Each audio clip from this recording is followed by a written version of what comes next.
Bonjour, bonjour. Bon, une fois n'est pas coutume, ça sera pas une vidéo de capoeira, mais ça sera une petite vidéo pour le déballage, le unboxing, comme disent les British, du 5D Mark III. J'ai l'impression que le packaging est un peu plus petit que j'avais eu sur le 7D, c'est peut-être juste une impression. Donc on a toujours les livrets un peu dans toutes les langues. En l'occurrence ici, on a l'italien, l'allemand, le néerlandais et bien sûr celui qui nous intéresse, le français. Je pense surtout à la configuration de l'autofocus qui apparemment, d'après ce que j'avais lu, est assez complexe et assez complète. Puis les petits guides de poche. Ensuite, alors, la courroie, toujours avec l'inscription du boîtier sur la pine. Ensuite, le chargeur de batterie.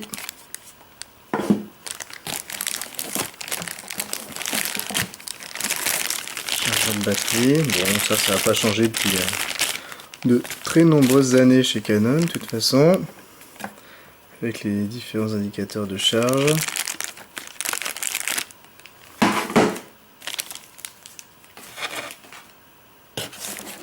Ensuite la batterie. Alors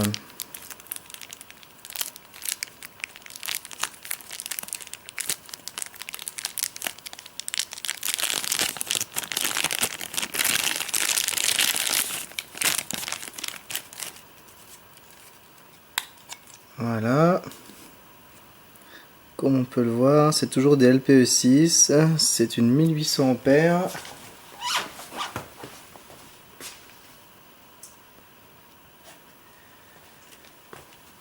Donc là, celle qui est fournie, voilà, et quand je compare avec celle que j'avais acheté en plus pour mon 7D, on voit bien que c'est les mêmes modèles. Donc ça au moins c'est bien, ça évite d'avoir changé toutes les batteries quand on avait déjà un précédent modèle.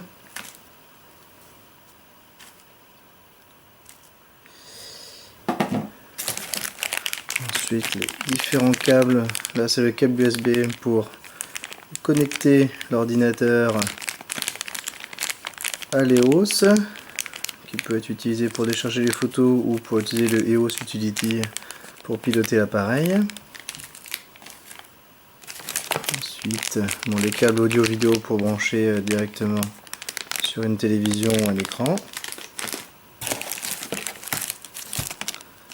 L'œilleton. J'ai jamais trop compris pourquoi il le mettait à part. Et bien, en fait, l'EOS. Alors déjà, on sent que c'est... On sent le poids. Ça fait déjà bien plus lourd. Ça sent une construction vraiment solide. Et le voilà. Le 5D Mark III. Ouais, il pèse bien son poids quand même. L'écran, 16/9. La finition est mate. Le toucher est vraiment agréable. Ouais, la première impression est vraiment bonne. L'écran a l'air beaucoup plus grand d'ailleurs que sur mon 7D ici. Le bouton de lock qu'ils ont rajouté après. Ici on a bien la prise télécommande, la prise flash, la prise micro que j'utiliserai régulièrement puisque j'ai un microphone Rode. Ici on a les plages, on a HDMI, audio et la nouveauté, la prise casque, très utile justement quand on enregistre une vidéo pour contrôler le niveau de son. Les niveaux de son qui sont maintenant désormais contrôlables. Voilà, la Roku 2 ça n'a pas changé, ni le joystick, le start and stop non plus.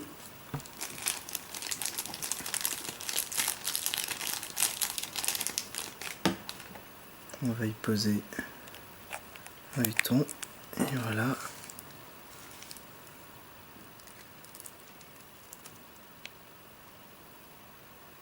Dommage qu'il n'ait pas intégré quand même un petit flash d'appoint qui peut être bien utile pour déboucher les ombres.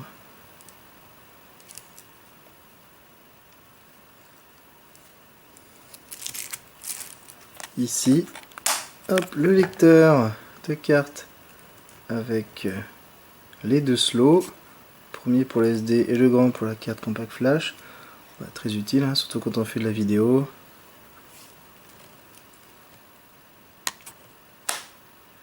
Voilà, voilà, le bouton de lock, le bouton Q qui était pas comme ça sur mon 7D. Et sinon ici, bah, hop, pour mettre une batterie. Hop.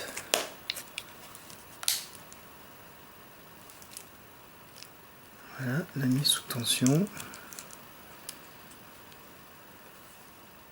On voit que la batterie fournie doit être chargée.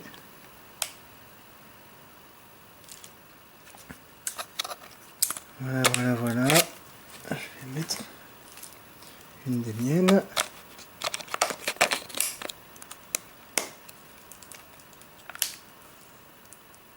Pas de problème, elle est bien reconnue. À fond. Donc aujourd'hui,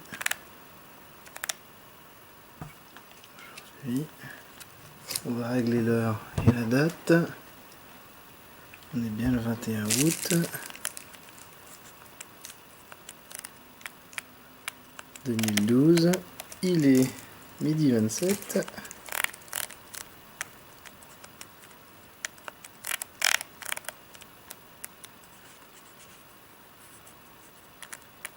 On sent une différence au niveau de l'aspect de la roue par rapport à mon 7D. Je pense que c'est le fameux système qu'ils ont mis en place pour justement changer les réglages pour faire du bruit. Là.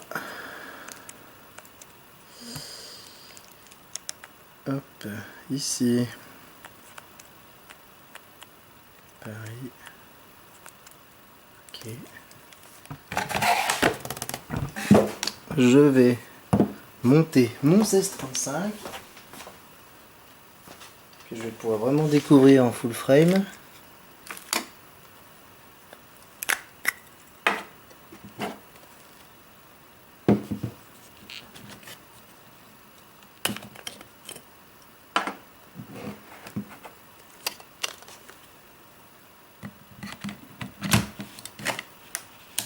Hop. Et voilà.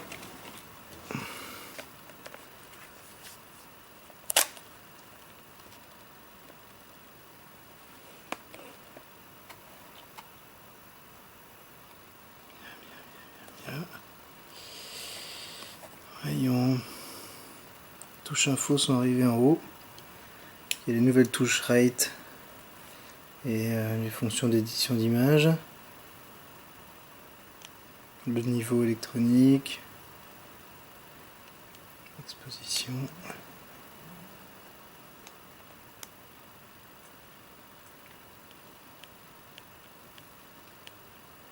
Ah, ils ont un peu changé la présentation. De toute façon, la présentation Canon, moi je suis habitué et je la trouve vraiment excellente.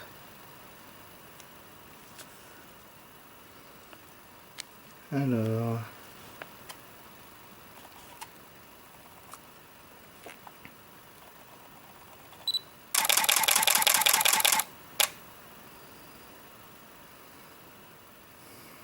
petit test de la rafale. On va pouvoir aussi tester le fameux mode silencieux. Déjà, je passais en français.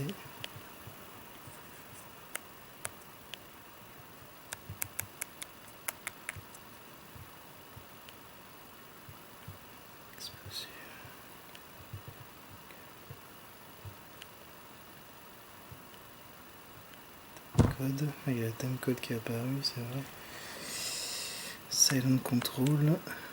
Donc ça bien pratique.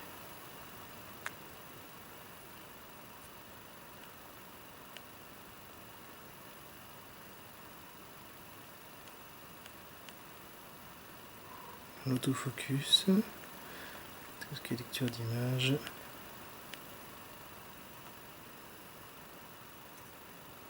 la gestion de l'enregistrement,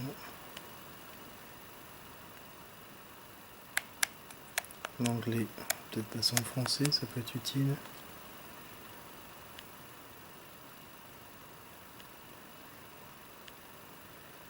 Voilà un petit peu de tout.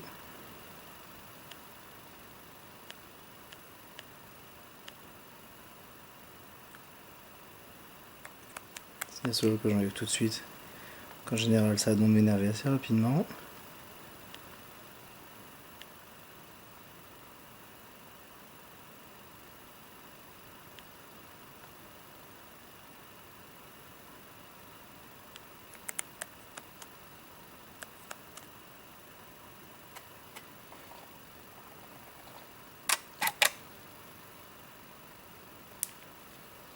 Voilà, et ben c'était l'unboxing du 5D Mark III. Bientôt des nouveaux tests, alors peut-être d'autres petites vidéos. Merci beaucoup!